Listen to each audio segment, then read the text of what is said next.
Chapter 2. Understanding the environmental impact of conflict and warfare. Armed conflicts and wars have severe and lasting impacts on ecosystems and the natural environment, often causing significant damage that persists for decades. It should be clear that the destruction that a war leaves on the entire ecosystem in which it takes place is profound, involves several areas, and takes a long time to rebuild. The effects leave negative after effects on flora, fauna, and humans for years after the conflict has occurred. The ways in which the environment is damaged during armed conflicts are diverse. First, the clearing of forests for timber or land for military camps causes severe deforestation, destroying natural habitats. In addition, bombing and other military activities, including the use of ballistic and cruise missiles such as Iskander and Caliber, can wipe out entire ecosystems, such as grasslands, wetlands. The deployment of incendiary munitions, including white phosphorus bombs, not only causes devastating fires, but also releases harmful chemicals into the air, soil, and water, significantly reducing air quality and contaminating water sources.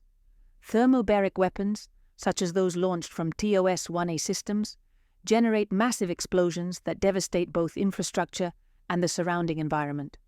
Furthermore, the use of chemical weapons, explosives, and other munitions releases toxins into soil and water, negatively affecting drinking water quality and soil fertility.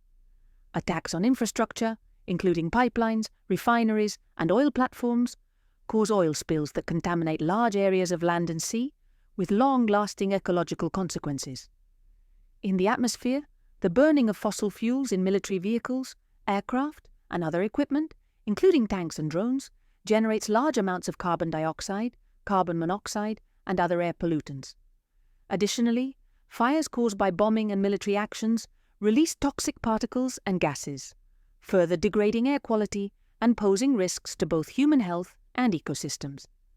During any armed conflicts and wars, natural resources such as minerals and oil can be intensively exploited to finance military activities, leading to their depletion, and massive population displacements can deplete both groundwater and surface water reserves. On the other hand, warfare activities can cause the direct death of animals and plants, as well as the fragmentation of habitats, preventing the migration and reproduction of species. In addition, conflicts can accelerate the extinction of vulnerable species due to the destruction of their habitats and the increase in poaching and illegal exploitation of resources. In terms of agriculture, the effects caused by war vary according to the magnitude and duration of the conflict, as well as the specific characteristics of the affected country. The consequences range from destroying infrastructure, farmland, facilities, etc., reducing the availability of labor, recruitment of farmers, or forced displacement of rural communities, disrupting supply chains, difficulties in obtaining seeds, fertilizers, etc., due to blockades, sanctions, or destruction of transport routes, and creating economic problems, lower production, shortages of products leading to higher prices, to causing environmental damage, contamination of soil and water sources, deforestation, erosion, etc., compromising food security. In severe situations, affected countries may depend on international food aid to cover the basic needs of their population, and generating social instability. If supply chains and agricultural production are disrupted, it can lead to food shortages and hunger. As we can see, post-conflict recovery of the agricultural sector can be a long and complex process that requires significant investment and support. The destruction of the Kakhovsky Reservoir in Ukraine has had devastating consequences that ripple far beyond the immediate region. The resulting floods inundated vast tracts of agricultural land in southern Ukraine, destroying fertile fields used for cultivating grains, vegetables, and sunflowers, crops that are not only vital to local food security, but also form a cornerstone of Ukraine's agricultural exports to Europe and Africa. This loss exacerbates food shortages within the country, while simultaneously disrupting the global food supply chain, raising prices and increasing scarcity across the two continents. In addition to its impact on agriculture, the destruction of the reservoir has forced the displacement of thousands of people. Entire communities have been uprooted, with many fleeing to already fragile areas where the strain on natural resources becomes unsustainable. Refugee and internally displaced person (IDP) camps often lack proper infrastructure for waste management and sanitation, leading to contamination of soil and water resources. This creates a cascading effect, not only on human health, but also on the resilience of the surrounding environment, compounding the humanitarian and ecological crises triggered by war. Environmental consequences of the war in Ukraine. The war in Ukraine is generating multiple negative effects on the environment, causing damage that is often irreversible and that sooner or later also affects human beings. Damage to the environment depends on many factors, including the type of weapons used, the intensity of the conflict, the duration of the conflict, and the location of the war. One of the Russian military's first strategies was to attack Ukraine's infrastructure, where bridges, roads, factories, and power plants were the first targets to be destroyed. Similarly, the repeated targeting of the Zaporizhzhia electric station has amplified the risk of hazardous leaks, including potential radioactive contamination, jeopardizing both biodiversity and human health. These actions highlight how the war's environmental repercussions extend far beyond immediate physical destruction, with long-term effects on ecological and public well-being. As such, attacks spread to water treatment plants. Water quality was immediately affected by contamination. When chemical plants are destroyed, the toxins that emerge from them are released unchecked into the environment and can be washed by rain into aquatic ecosystems, contaminating water and soil. The scorched earth from the multiple bombings destroys not only infrastructure, but also agricultural fields, causing incalculable damage to the environment. Weapons and vehicles used during this war are left abandoned in various types of terrain, such as fields. As these weapons and vehicles degrade, they can contaminate water and soil, as well as harm the health of animals and people who are exposed to their polluting effects. Civilians on the move during war have many needs to meet, including the consumption of food and the use of fuel for cooking or protection from the cold, which can put extreme pressure on the natural resources around them, such as those found in forests. During wars, it is very difficult to manage natural resources sustainably. Such military conflict can set back people's progress and care for their environment by years, even decades, not only because of the damage caused, but also because for the duration of the conflict, the development they achieved in the past is permanently erased. The construction of walls, ditches, or fences during conflict also has negative effects, limiting the movement of wild animals and reducing their populations. Often, even when wars are over, mines or bombs that never exploded are left behind over large areas of land. Even when the war is over, there will be tens of years of efforts to eliminate this type of weaponry, where many territories will continue to have this problem, causing contamination and harm from explosions to the living beings that inhabit those particular places. The war is taking place in one of the world's most industrialized and polluted territories. The legacy of the Soviet heavy industry was already a public health catastrophe, but the Russian invasion threatens to destroy the natural systems on which the people of these regions depend. The ecological consequences of the conflict are a reminder that the violence will continue to be felt long after the fighting is over. This severe conflict pollutes, especially when it destroys dangerous industries. Between 2014 and 2022, the conflict in the Donbass, a highly industrialized region in eastern Ukraine, has damaged the environment and the public health of the area's inhabitants. The large-scale Russian-initiated invasion of Ukraine, together with the takeover of nuclear power plants and attacks on cities, thermal power plants and factories with hazardous facilities, dramatically increased the threat of an environmental and health catastrophe. As the war unfolds, the truth suffers.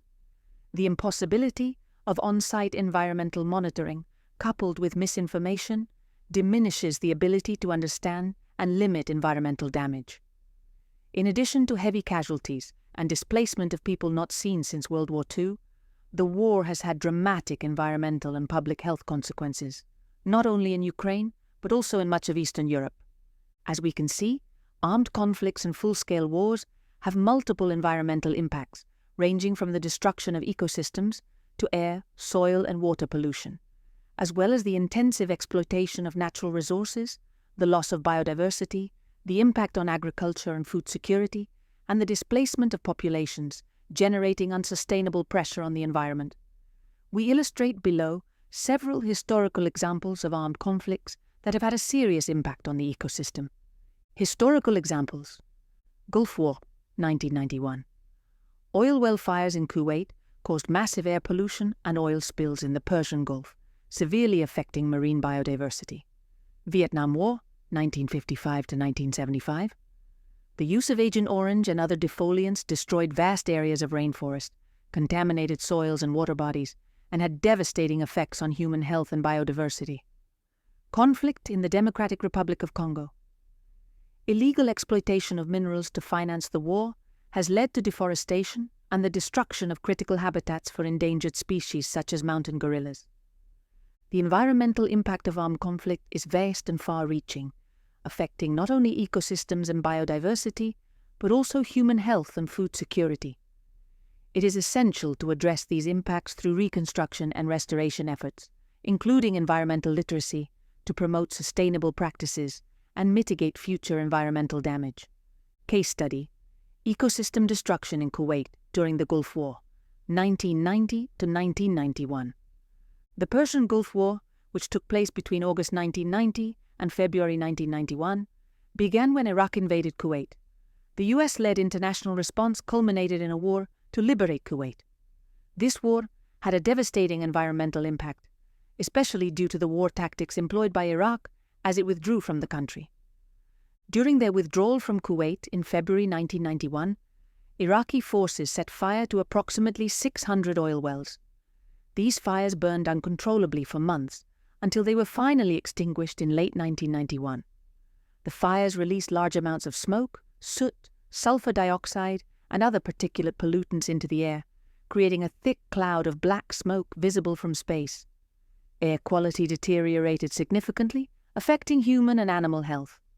The plumes of smoke darkened the sky, reducing daytime temperatures in some areas and altering local weather patterns. Chemicals released into the air contributed to the formation of acid rain, affecting soils and water bodies locally and regionally. In addition to setting fire to wells, Iraqi forces opened the valves of oil storage facilities and discharged crude oil directly into the Persian Gulf, creating one of the largest oil spills in history. The marine pollution resulting from this action was extremely high.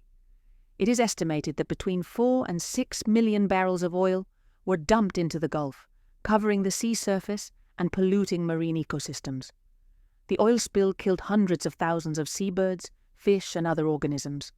Mangroves and coral reefs, which are crucial for marine biodiversity, were severely affected. In addition, large stretches of beaches and coastal areas in Kuwait and neighboring countries were covered with oil, affecting local communities and the economy based on tourism and fishing. This was compounded by the destruction of environmental infrastructure, as several desalination plants, which were crucial for the supply of drinking water in a region with a shortage of fresh water, were also destroyed during the conflict. The destruction of these facilities exacerbated the drinking water crisis in Kuwait, affecting public health and the environment.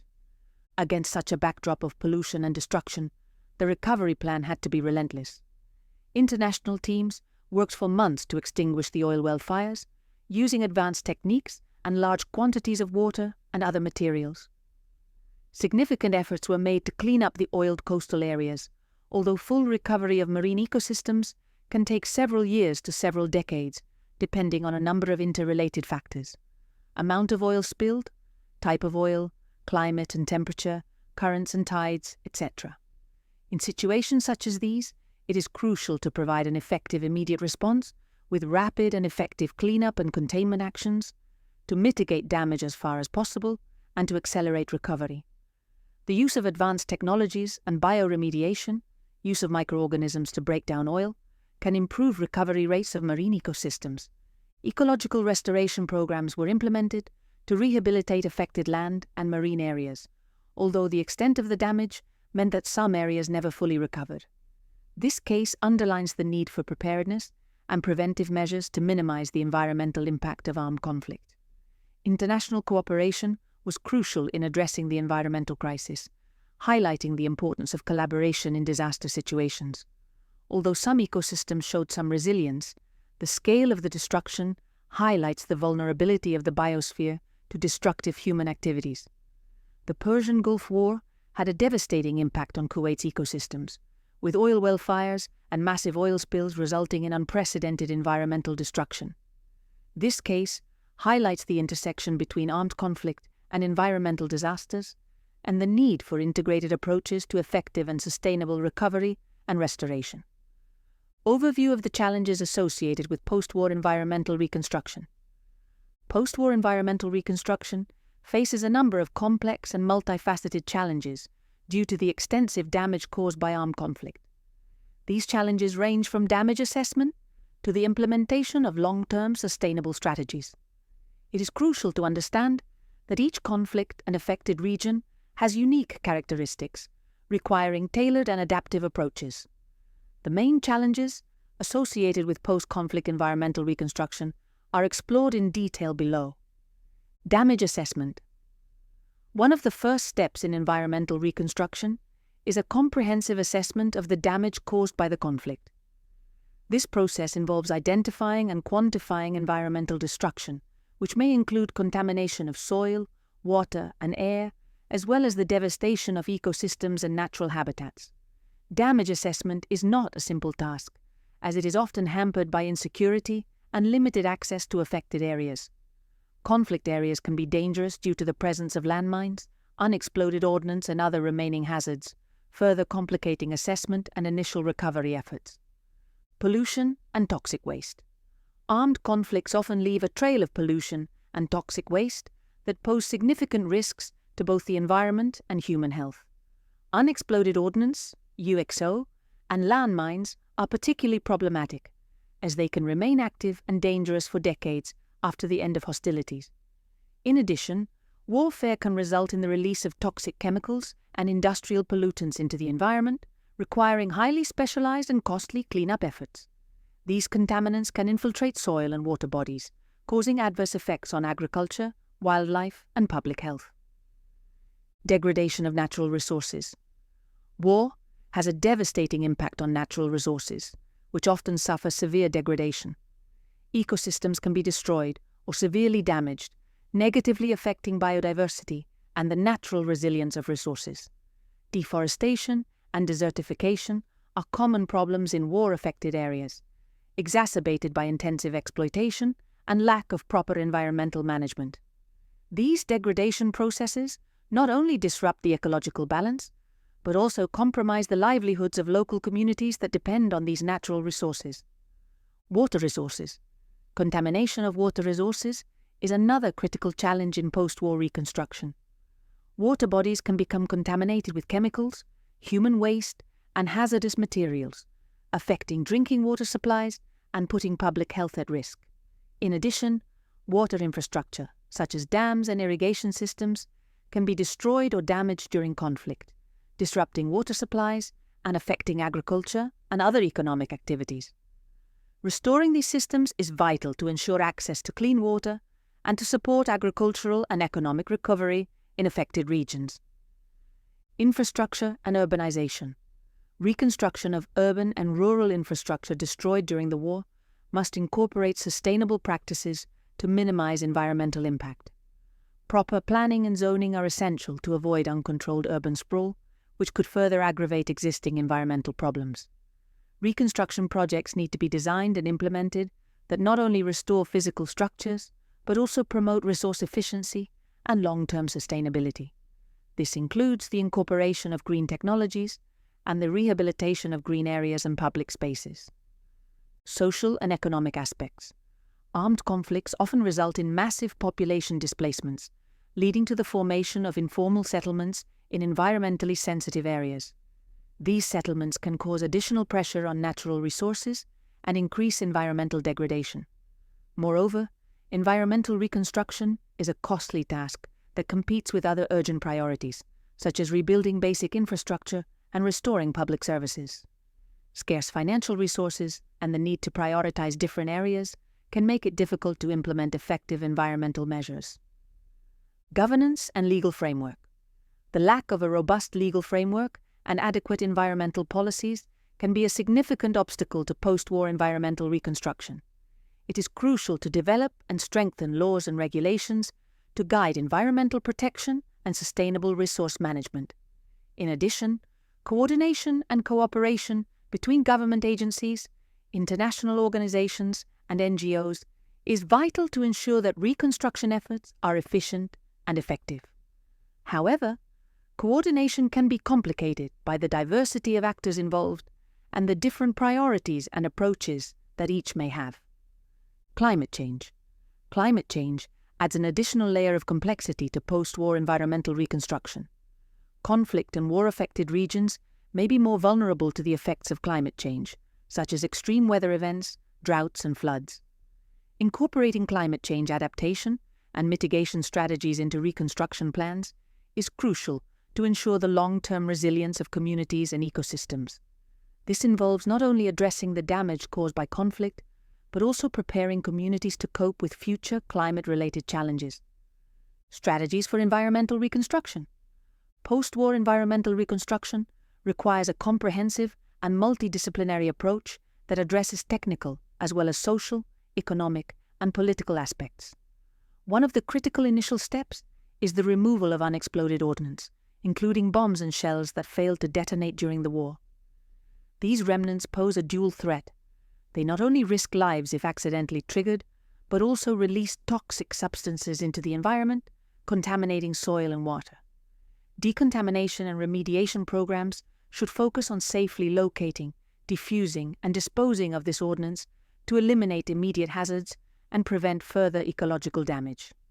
Alongside these efforts, initiating ecological restoration projects, such as reforestation and habitat restoration, becomes essential to rehabilitate areas where these munitions have scarred the land, promoting biodiversity recovery and ecological balance.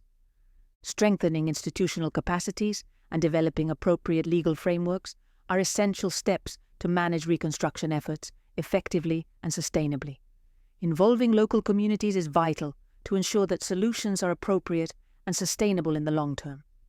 Involving local people not only improves the effectiveness of projects, but also fosters a sense of ownership and responsibility towards natural resources and the environment. As we can see, post-war environmental reconstruction is a complex and challenging process that requires meticulous planning, significant resources, and the collaboration of multiple actors. Addressing these challenges effectively is crucial to ensure the sustainable recovery and long-term resilience of conflict-affected regions. Toolkit 2. Sustainable Solutions Laboratory. Title of the activity: Sustainable Solutions Laboratory. Objective of the activity: to encourage creativity and teamwork for participants to design proposals for practical environmental solutions to help restore damaged ecosystems in conflict zones. Description of the activity: in this activity, participants will work in groups to design innovative proposals focused on ecological remediation of conflict-affected areas. Each group will select a specific type of environmental damage, such as water pollution, deforestation, or land degradation, and develop a solution to reverse this damage. At the end, the groups will present their proposals to the rest of the participants, simulating an environmental restoration project fair. Materials needed: paper and markers to take notes and create diagrams. Posters or poster boards for visual presentations. Internet access or reference material on environmental restoration techniques. Flip chart or whiteboard for facilitators' notes. Optional. Duration of the activity: 60 to 75 minutes. Group size: groups of 3 to 5 people. Step-by-step instructions. Introduction: 10 minutes. Start by explaining the different types of environmental damage that can occur in conflict zones: contamination of water bodies, deforestation, loss of fertile soils, among others. Briefly explain some restoration strategies, such as reforestation, waste cleanup, and soil restoration. Group formation: 5 minutes.